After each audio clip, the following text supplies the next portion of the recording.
La Bible au quotidien. Une série de méditations quotidiennes inspirées de l'édition d'octobre 2007, écrite par le pasteur Israël Leito et publiée par la maison d'édition interaméricaine. Fais-moi entendre dès le matin ta bienveillance, car je me confie en toi. Fais-moi connaître le chemin où je dois marcher, car j'élève à toi mon âme. Psaume 143, verset 8. Aujourd'hui, le 7 mars, la méditation a pour titre « L'Esprit conduit à la victoire ». Verset approprié, Luc 4, versets 1 et 2.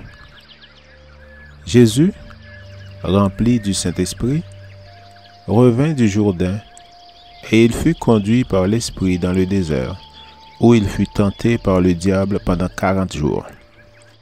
Il ne mangea rien durant ces jours-là, et après qu'ils furent écoulés, il eut faim.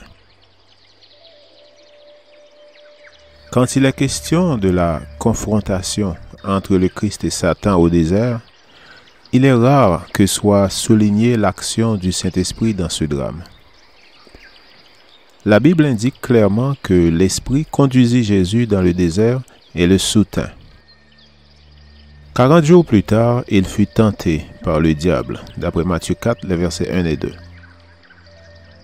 Le Saint-Esprit resta avec lui dans les pires épreuves et les plus cruelles tentations.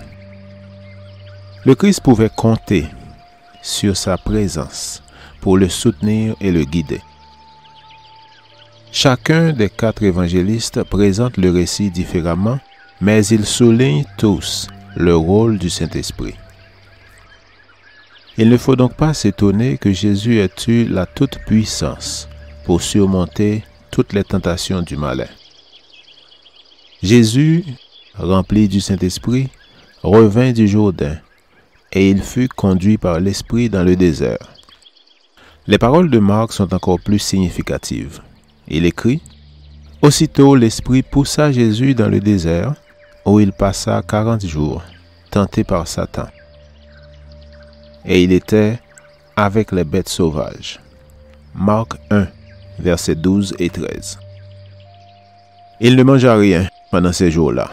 Luc 4, verset 2. C'est l'Esprit de Dieu qui conduisit Jésus dans le désert pour y être tenté. Jésus ne s'exposa pas à la tentation. Il se rendit dans le désert pour être seul, méditer sur sa mission et son œuvre.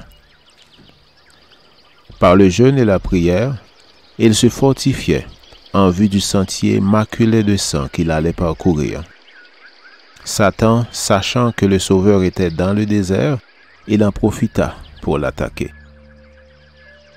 De grands intérêts étaient en jeu pour le monde au moment où le prince de la lumière livra bataille au chef du royaume des ténèbres.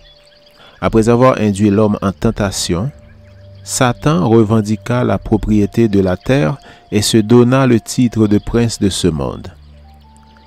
Ayant rendu conforme à sa nature le père et la mère de notre race, il pensa établir ici son empire, déclarant que les hommes l'avaient désigné comme leur souverain.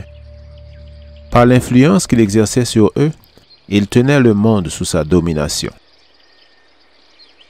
La venue du Christ ruinait ses prétentions. En qualité de fils de l'homme, le Christ resterait fidèle à Dieu et démontrerait que Satan n'exerçait nullement un pouvoir absolu sur la race humaine et que les droits qu'il prétendait avoir sur le monde étaient faux. Tous ceux qui désiraient échapper à sa puissance seraient mis en liberté. La domination perdue par le péché d'Adam serait rétablie. Fin de citation. Nous ne connaissons pas les tentations et les épreuves qui nous attendent aujourd'hui. Nous ne savons pas quand l'ennemi va attaquer.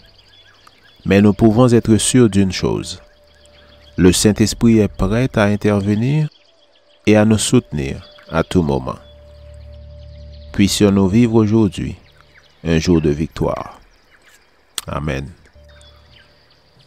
La lecture de la Bible pour aujourd'hui dans l'Ancien Testament se trouve dans le livre de Deutéronome, les chapitres 16 à 18, et dans le Nouveau Testament, Luc 4, versets 1 à 44. Je vous souhaite de passer une excellente journée avec Jésus.